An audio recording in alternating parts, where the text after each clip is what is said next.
Easy way में हम किस तरह रिप्रेजेंट कर सकते हैं, इनकी सिंबॉलिक रिप्रेजेंटेशन होती है इनका सिंबल।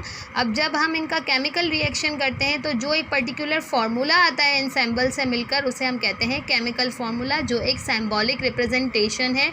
और इसमें जो है आप देखें दोनों एटम एलिमेंट जो है वो किस रेशियो में प्रेजेंट है, 1:1 के रेशियो में प्रेजेंट है। ठीक है, अब रिएक्शन मेटल्स और नॉन मेटल्स के दरमियान किस तरह होता है, यहाँ पे आप देखें, यहाँ पे कुछ एग्जांपल्स हैं। मैग्नीशियम हमारे पास मेटल है, जब ये ऑक्सीजन गैस के साथ कंबाइन होता है तो मैग्नीशियम ऑक्साइड बनाता है। जब भी कोई एलिमेंट जो है ऑक्सीजन के साथ, नाइट्रोजन के साथ, सल्फ़र के साथ, क्लोरीन के साथ रिएक्शन करते हैं तो वो ऑक्साइड्स, क्लोराइड्स, सल्फाइड्स, कार्बोनेट्स बनाते हैं।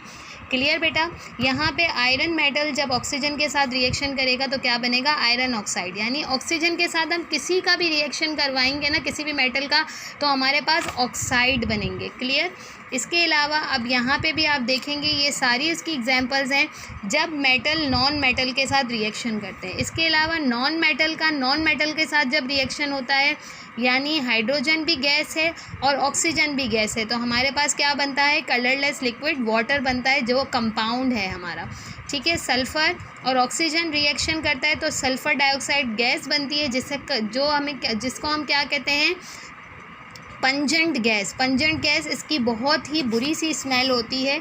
ठीक है, पंजेंट गैस होती है वो। ठीक है, इसके बाद यहाँ पीछे आपको बहुत सारे रिएक्शंस दिए हुए हैं जिसमें एग्जांपल्स आपको दी हुई हैं। नॉन मेटल और नॉन मेटल जब रिएक्शन करते हैं तो जो कंपाउंड बनता है उसकी एग्जांपल्स दी हुई हैं। क्लियर। इसके बाद reaction of metals with water. अब वाटर के साथ ये रिएक्शन आपको दिखाया गया, यानी वाटर कंपाउंड टू, यानी ये कंपाउंड है और ये एलिमेंट मेटल है। ठीक है, कंपाउंड और मेटल का जब रिएक्शन होता है तो हमारे पास एक तो हीट इवॉल्व होगी, कोई भी गैस इवॉल्व होगी और एक कंपाउंड बनेगा। ठीक है, जैसे सोडियम मेटल का जब हम वाटर के साथ रिएक्शन कराएंगे तो सोडियम हाइड्रोक्साइड हमारे पास सोल्यूशन बनेगा और